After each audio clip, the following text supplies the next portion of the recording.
Hey everyone, welcome back to the channel. This is where we dive deep into the wildest, most unbelievable stories that the internet has to offer.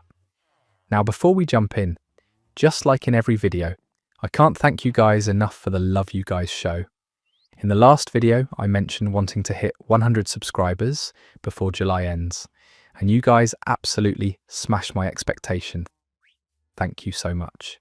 Anyways, enough with my yapping. Go grab your favourite drink, get comfortable, and let's dive into some stories that will make you question everything you thought you knew about family, relationships, and just how far people will go when they're pushed to their breaking point. Also, comment where you're watching from. Our first story comes from someone who thought they knew their family better than anyone else. They were wrong. I never thought I'd be writing this, but I need to get it off my chest because I'm still processing what happened. My name is Alex, and I'm 24 years old. For the past 3 years, I've been living with my girlfriend Sarah in what I thought was a pretty normal relationship. We split bills, we had our routines, and everything seemed fine on the surface. But about 6 months ago, things started getting weird. Sarah began working late more often, sometimes not coming home until after midnight. She'd say she was at the office, but when I'd call her work line, it would go straight to voicemail. Her phone was always face down, and she'd get jumpy whenever it buzzed during dinner. I'm not usually the paranoid type, but something felt off. The way she'd change the subject whenever I asked about her day, or how she'd suddenly need to take calls in the other room. Little things that individually meant nothing, but together painted a picture I didn't want to see. Last Tuesday, I decided to surprise her at work with lunch. I figured if she was really pulling those long hours, she'd appreciate the gesture. I walked into her office building, took the elevator to the 7th floor, where she worked, and asked the receptionist for Sarah Mitchell. The woman looked confused. She checked her computer, made a phone call, then looked back at me with this apologetic expression. "I'm sorry, but we don't have anyone by that name working here.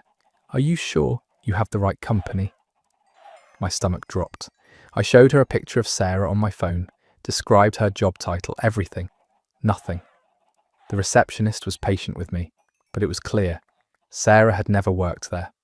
Not now, not ever. I sat in my car in that parking lot for 2 hours, just staring at the building, trying to make sense of what I'd just learned. Where had she been going every day for 3 years? Who was paying her? How had she been contributing to our rent? That night, I didn't say anything. I couldn't. Instead, I waited until she left the next morning. Then I did something I never thought I'd do. I followed her. I kept my distance, 3 cars back, as she drove across town to a neighbourhood I'd never seen before. She pulled into the driveway of a modest 2-storey house with a white picket fence and flower boxes in the windows. I parked down the street and watched as she used her own key to open the front door, like she lived there, like it was home.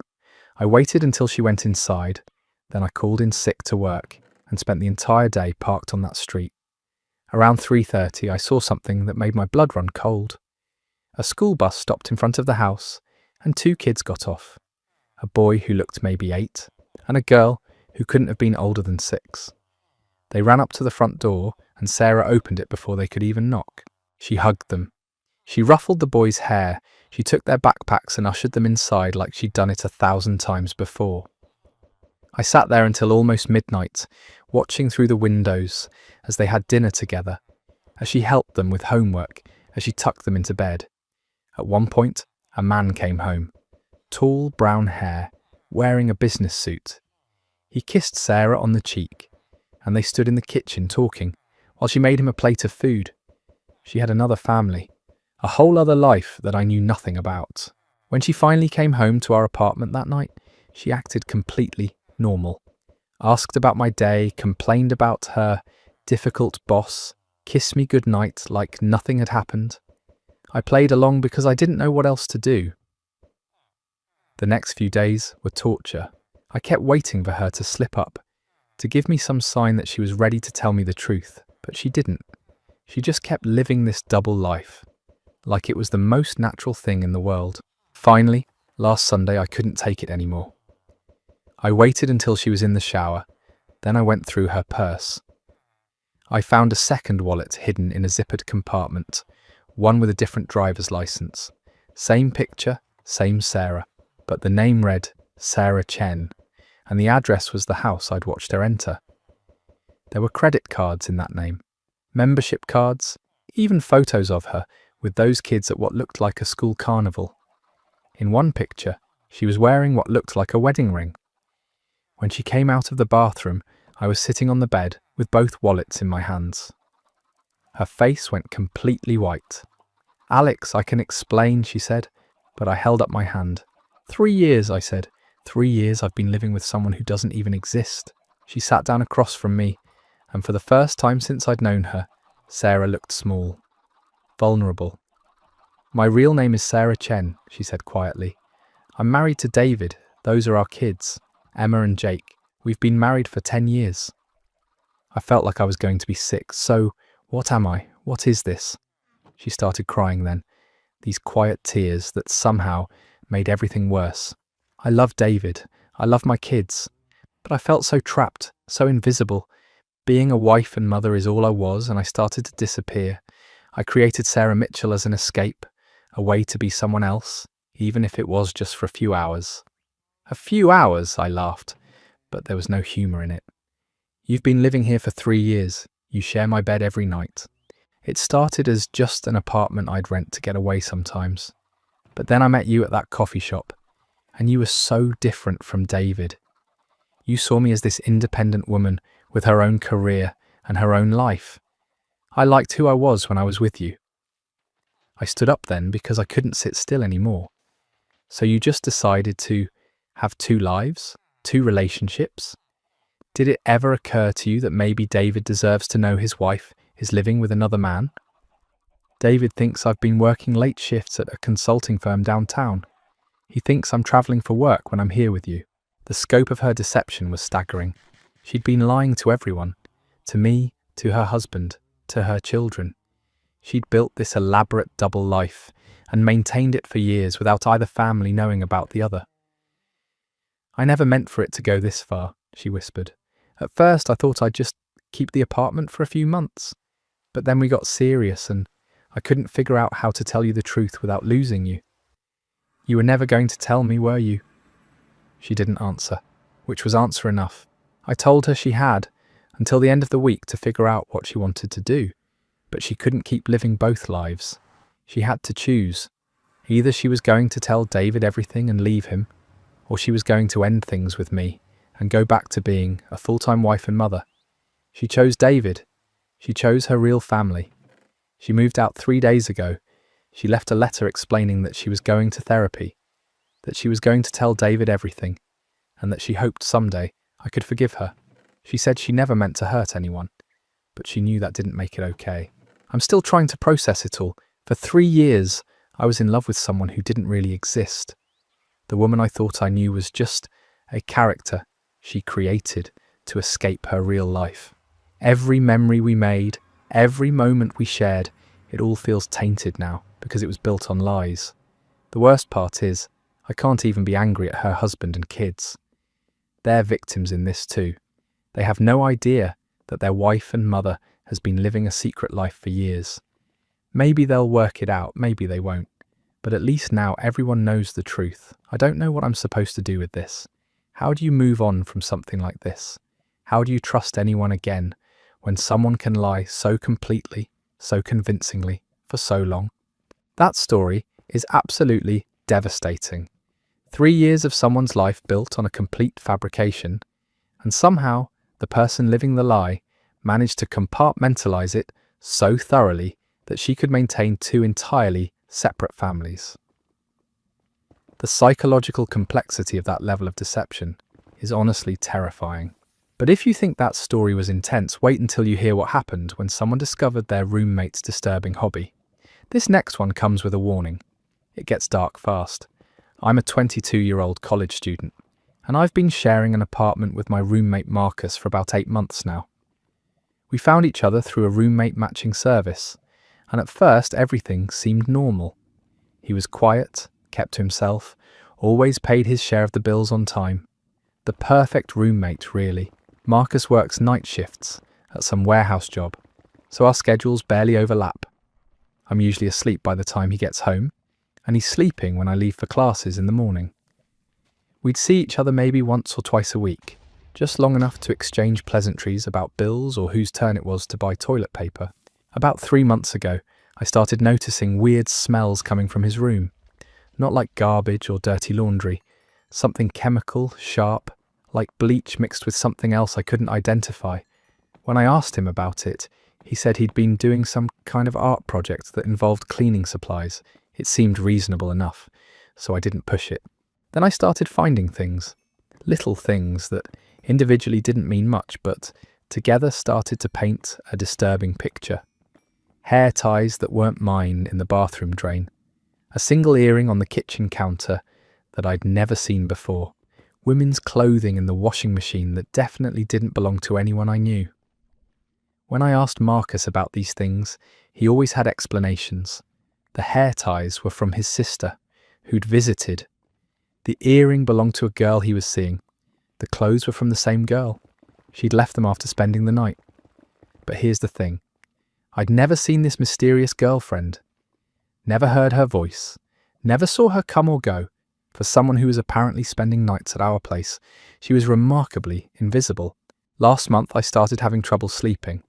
I'd wake up in the middle of the night to weird sounds. Shuffling footsteps, muffled voices, the sound of plastic bags rustling. Always around 2 or 3 a.m, always coming from Marcus's room or the hallway outside my door. One night I decided to investigate. I crept out of my room and saw a light under Marcus's door, which was weird because he was supposed to be at work. I pressed my ear to the door and heard what sounded like a one-sided conversation. Marcus's voice, talking to someone, but I couldn't hear anyone responding. "You look so peaceful like this," he was saying.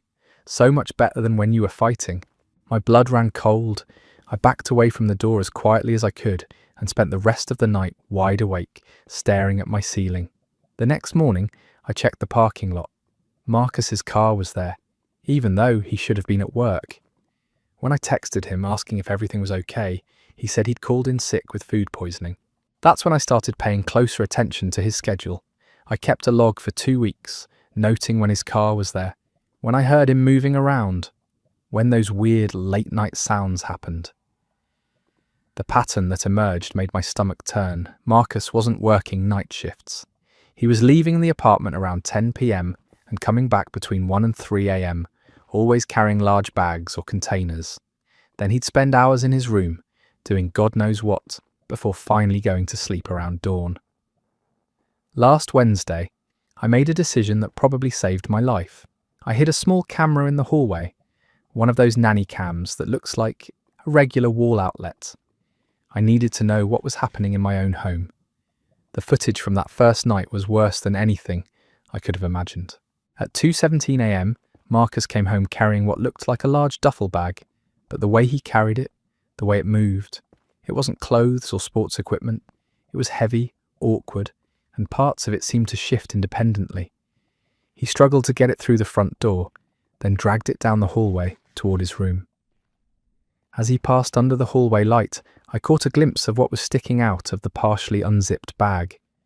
A human hand, pale, motionless, with bright red nail polish. I watched in horror as he disappeared into his room with his burden. For the next 3 hours I could hear sounds through the walls, running water, the hum of what might have been power tools, and that same chemical smell that had been plaguing our apartment for months. I didn't sleep for the next 2 days. I couldn't eat, couldn't focus on anything except the knowledge that I was living with someone who was bringing dead bodies into our shared space. The rational part of my brain kept trying to find alternative explanations. Maybe it was a mannequin, maybe he worked at a mortuary, maybe there was some innocent explanation for what I'd seen. But deep down, I knew better. I started researching missing persons reports in our area. Over the past 6 months, 8 women between the ages of 19 and 30 had disappeared without a trace. All of them had been last seen leaving bars or clubs late at night. All of them fit a similar physical description. Petite, dark hair, the kind of women who might be easy targets for someone looking to hurt people. The most recent disappearance had been reported just 4 days ago. A 24-year-old nursing student named Jessica who'd vanished after leaving a downtown club around midnight. Her picture was all over the local news, and when I saw it, I nearly threw up. She was wearing the same earring I'd found on our kitchen counter. That's when I knew I had to do something. But I also knew I had to be careful. If Marcus really was what I thought he was, then confronting him directly could make me his next victim. I was already living in his hunting ground. I waited until I was sure he was asleep. Then I crept out of my room with a screwdriver and picked the lock on his bedroom door. What I found inside will haunt me for the rest of my life. The room had been completely transformed. Heavy plastic sheeting covered the walls and floor. There were tables set up with tools I didn't recognize, containers filled with chemicals, and a large freezer that definitely hadn't been there when he'd moved in. But the worst part was the photographs, hundreds of them, covering one entire wall, pictures of women, some I recognized from missing persons reports, others I didn't. But they were all taken in the same location, against the same plastic backdrop. And in every single photo, the women's eyes were closed. They weren't sleeping. I took pictures of everything with my phone, then got out of there as fast as I could. I drove straight to the police station and told them everything. Showed them the camera footage, the photos from his room, the timeline I'd been keeping of his activities. They arrested Marcus at our apartment 6 hours later. He didn't resist, didn't seem surprised. When they searched his room more thoroughly, they found remains from 11 different victims preserved in that freezer, along with detailed journals describing what he'd done to each of them. It turns out Marcus had been using our apartment as his base of operations for almost the entire time we'd lived together. He'd target women at bars and clubs, gain their trust, then bring them back to our place when he knew I'd be asleep. The night shift job was complete fiction. He'd been spending those evening hours hunting. The detective told me later that if I hadn't come forward when I did, I probably would have been next. Marcus had been getting sloppy, taking bigger risks. It was only a matter of time before he decided his roommate knew too much. I've moved back in with my parents for now. I can't even think about living with a stranger again. Maybe ever. Every time I close my eyes, I see those photographs. Those women who trusted the wrong person and paid for it with their lives. The trial starts next month. I'll have to testify, relive all of this again in front of a courtroom full of people. But if it helps put him away forever, if it gives those families some kind of closure, then it'll be worth it. I keep thinking about all those nights I slept peacefully in the next room while Marcus was doing unspeakable things just a few feet away. How many times did I walk past his door while there was someone in there fighting for their life? How many times did I make small talk with him in the kitchen while he was planning his next attack? The worst part is knowing that I was never really safe. For 8 months, I lived with a predator who could have killed me any time he wanted. The only reason I'm still alive is because I was useful to him. I helped pay the rent on his murder house, gave him a cover of normalcy that helped him blend in. I don't know how I'm supposed to trust anyone again after this. How do you share space with someone? How do you let someone into your life when you know that people like Marcus exist? People who can seem completely normal while hiding something so monstrous? I honestly don't have words for that one. The idea that someone could be living such a horrifically double life right under their roommate's nose is the stuff of nightmares. The fact that this person's intuition and bravery potentially saved not just their own life, but the lives of future victims is incredible. Sometimes the most ordinary situations hide the most extraordinary darkness. And our next story proves that point in a completely different way. This happened 2 weeks ago, and I'm still trying to wrap my head around it. I'm 28, work in marketing, pretty normal life. My boyfriend Jake and I have been together for about 1.5 years. He's always been a little secretive about his family, said they lived across the country, that he wasn't close with them. The usual stuff that makes you not want to pry too deep. About 6 months into our relationship, Jake started getting these phone calls that he'd always take in the other room. When I asked about them, he'd just say it was work stuff or an old friend. No big deal, everyone deserves privacy, right? But then the calls started coming at weird hours, 2 a.m., 5 a.m., always when we were together.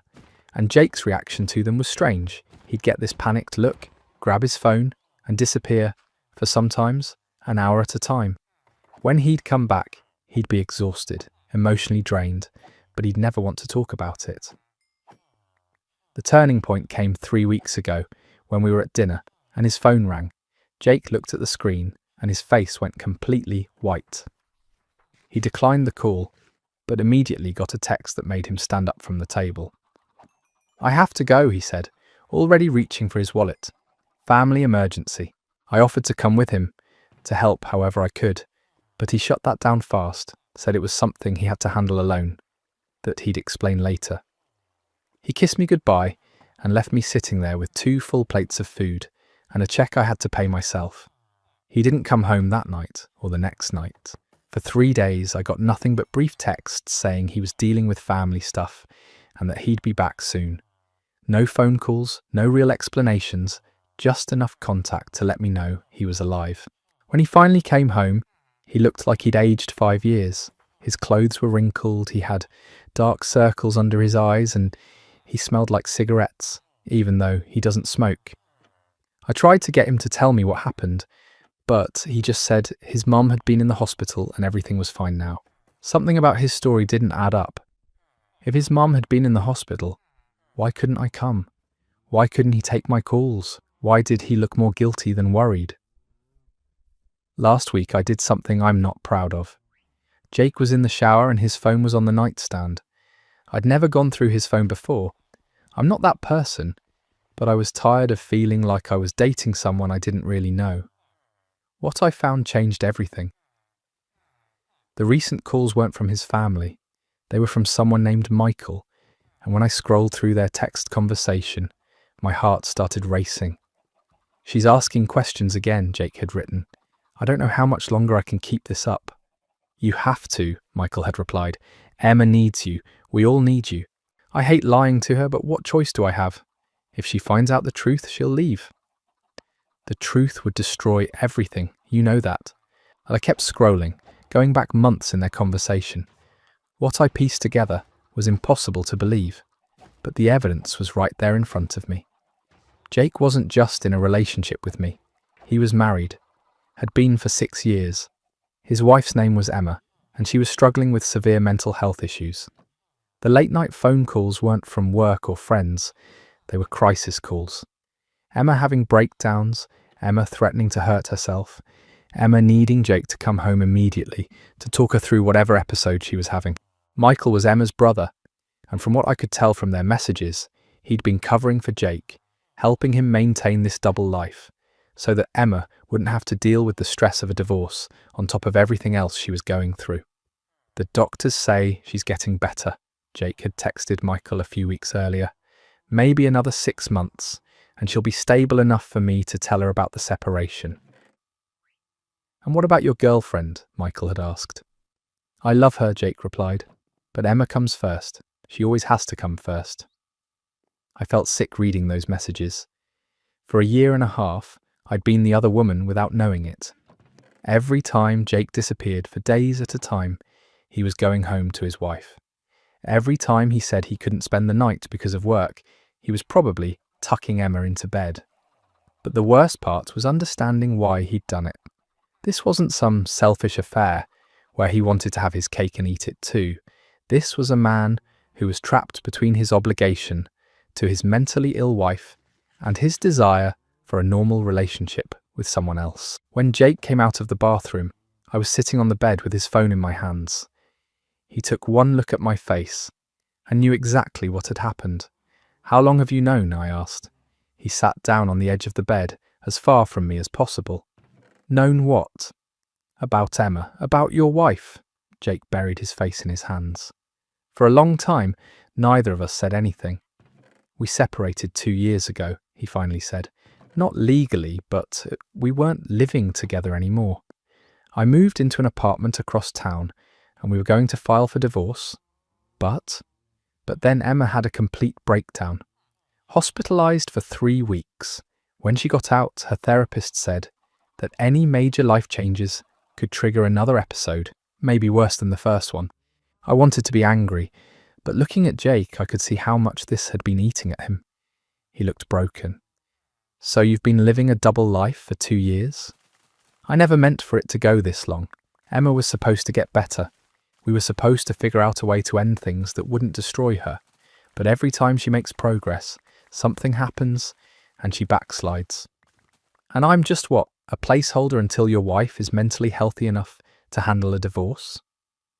Jake looked up at me then, and I could see tears in his eyes. You're not a placeholder. I love you. But Emma, if I leave her now, if she finds out about you, her brother thinks she might try to kill herself.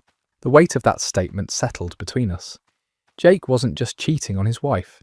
He was trying to keep her alive. And I wasn't just the other woman. I was part of a situation that could literally be life or death for someone I'd never met. What am I supposed to do with this? I asked. How am I supposed to be in a relationship with someone who's married? I don't know, Jake said. I've been asking myself the same question for months. We talked until dawn. Jake told me everything. About Emma's bipolar disorder, about the suicide attempts, about how guilty he felt for wanting a life outside of being her caretaker. He showed me pictures of her, and I could see why he felt so protective. She looked fragile, like a strong wind might blow her away. He also told me about the toll it was taking on him, the constant anxiety, the sleepless nights, the way he felt like he was betraying everyone. Emma by wanting to leave, me by staying married, himself by living a lie. I want to choose you, he said, but I can't live with Emma's blood on my hands. I understood, but understanding didn't make it hurt any less. I was in love with a man who belonged to someone else, and that someone else needed him more than I did. I gave Jake an ultimatum, not because I wanted to be cruel, but because I couldn't keep living in limbo. He had 6 months to figure out a plan. Therapy for Emma, a gradual transition, whatever it took, but I couldn't be someone's secret forever. It's been 2 weeks since that conversation. Jake has started seeing a therapist who specialises in these kinds of situations. Emma's doctor has agreed to work with us on a long-term plan for Jake to slowly separate from her life without triggering a crisis. I don't know if this is going to work. I don't know if I'm being incredibly understanding or incredibly stupid, but I love Jake, and I believe that he's trying to do the right thing in an impossible situation. The hardest part is that there's no villain here. Emma didn't choose to be mentally ill. Jake didn't choose to fall in love with someone else while his wife was sick. And I didn't choose to fall in love with a married man.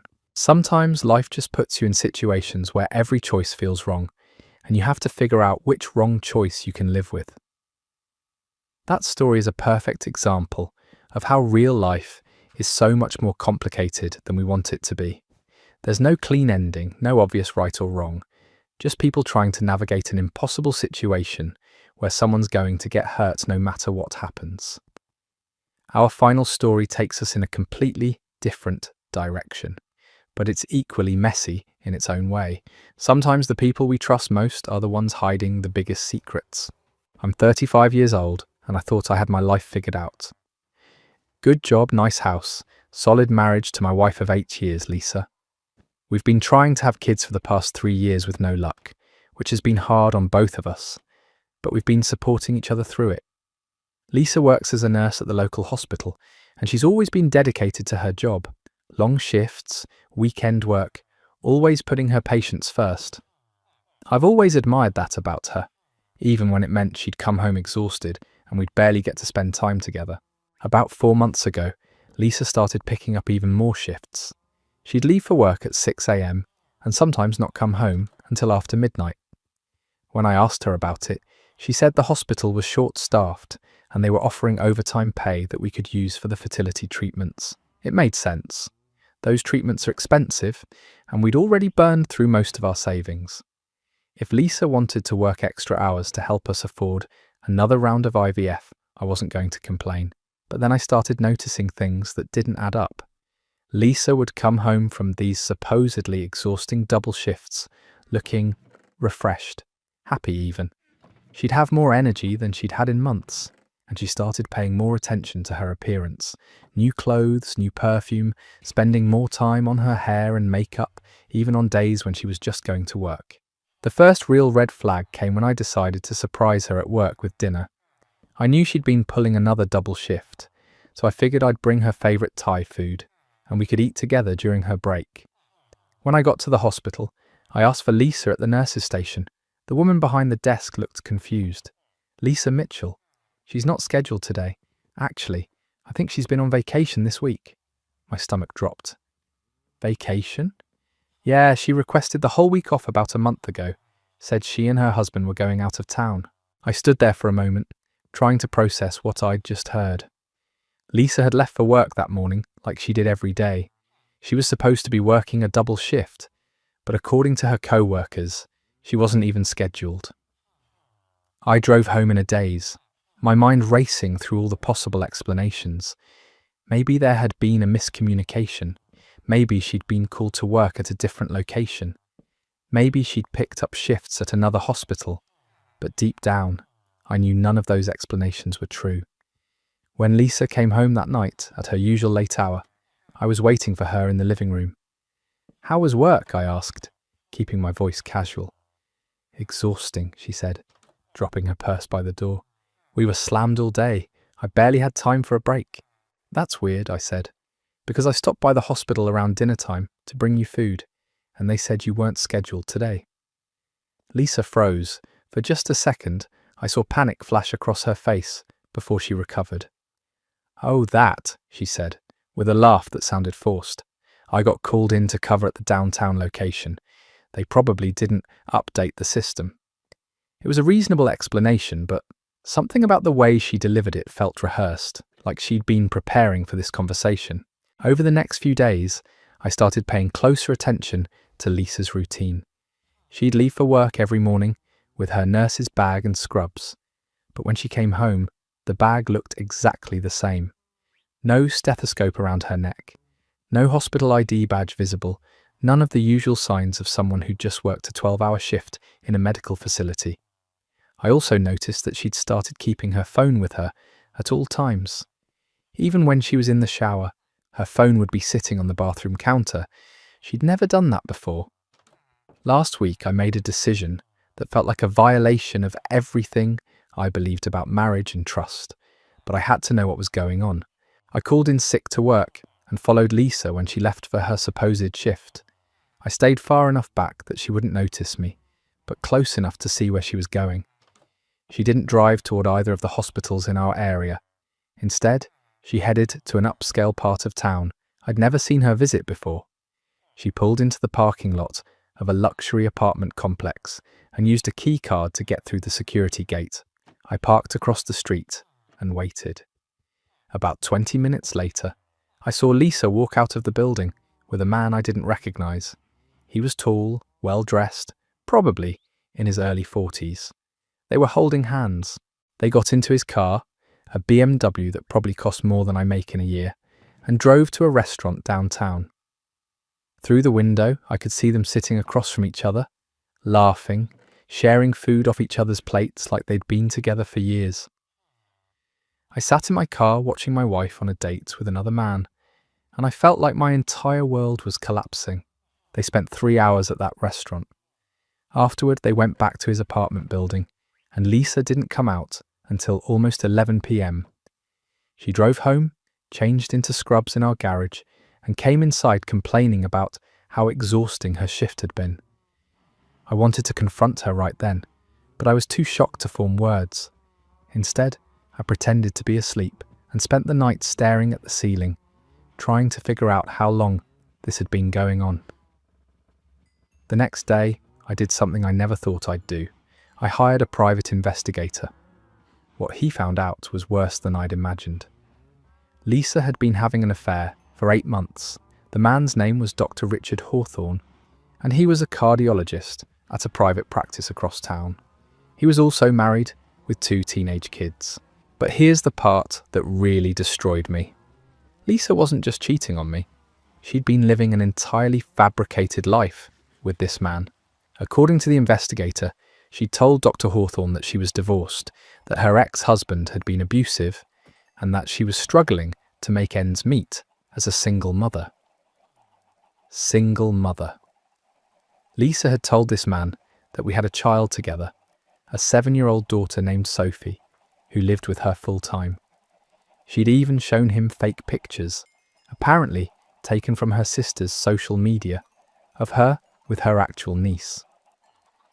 Dr. Hawthorne had been supporting Lisa financially for months, thinking he was helping a struggling single mum. The overtime pay she'd been bringing home wasn't from extra shifts at the hospital. It was money from her boyfriend, who thought he was helping her pay for childcare and rent. Lisa had created an entire fake life to justify her affair, complete with a tragic backstory and a fictional child. The level of deception was breathtaking. When I confronted Lisa with everything I'd learned, she didn't deny it. She just sat at our kitchen table and cried. "I never meant for it to go this far," she said. "It started as just a friendship. Richard was going through problems with his wife, and I was feeling lonely because of all the fertility stuff. We'd just talk, but then it became more. And the fake daughter, the story about being divorced?" Lisa looked up at me, with tears streaming down her face. I panicked. When he started asking about my personal life, I didn't know what to say. I couldn't tell him I was married, so I made up a story. And then I had to keep making up more stories to cover the first lie. "For 8 months, Lisa. You've been lying to everyone for 8 months. I know how awful this is. I wanted to tell you. I wanted to end it, but I didn't know how. Richard thinks he's in love with me. He's been talking about leaving his wife, about helping me get custody of Sophie." The absurdity of it was staggering. Lisa had created such an elaborate fiction that her boyfriend was ready to blow up his own family for a woman and child who didn't exist. "What happens now?" I asked. "When Richard finds out that Sophie isn't real? That you're married? That everything you've told him is a lie?" Lisa shook her head. "I don't know. I never thought about that part." That's when I realised that Lisa hadn't just betrayed me. She'd created a situation that was going to destroy multiple families. Dr. Hawthorne's wife and kids were going to find out about his affair. He was going to discover that the woman he thought he loved had been manipulating him for months. And I was going to have to figure out how to rebuild my life after learning that my wife was capable of deception on a scale I couldn't have imagined. Lisa moved out last week. She's staying with her sister while we figure out what comes next. She says she wants to work on our marriage, that she'll do whatever it takes to rebuild my trust. But how do you come back from something like this? The woman I thought I married would never have been capable of creating such an elaborate web of lies. Either I never really knew Lisa at all, or she's become someone completely different over the course of our marriage. I don't know which possibility is worse. Dr. Hawthorne called me yesterday. Lisa had finally told him the truth, and he wanted to apologise for unknowingly participating in the destruction of my marriage. He sounded as shocked as I felt when I first learned about the affair. "I thought I was helping a struggling single mother," he told me. "I had no idea she was married. I had no idea Sophie wasn't real." We talked for almost an hour, 2 men trying to figure out how we'd both been so thoroughly deceived by the same person. In a weird way, it was comforting to know that I wasn't the only one who'd been completely blindsided by Lisa's capacity for deception. Now I'm left trying to figure out what's real and what isn't. Were there other lies I never discovered? How much of our 8-year marriage was built on fiction? Can someone who's capable of maintaining such an elaborate deception for so long ever really be trusted again? I don't have answers to any of those questions. All I know is that the life I thought I had was apparently just another one of Lisa's stories, and now I have to figure out how to write a new one. That story perfectly captures how someone you think you know completely can turn out to be living an entirely different reality. The sheer complexity of maintaining that level of deception for so long is mind-boggling, and the collateral damage it creates just keeps spreading. These stories remind us that behind every ordinary facade, there might be something extraordinary happening, whether it's heartbreaking, terrifying, or just completely surreal. The internet gives us this incredible window into lives we'd never otherwise glimpse, and honestly, I'm grateful for that. Even when the stories are difficult to hear, they remind us that human experience is so much more complex and unpredictable than we usually imagine. If you made it this far through today's stories, you're clearly someone who appreciates the wild complexity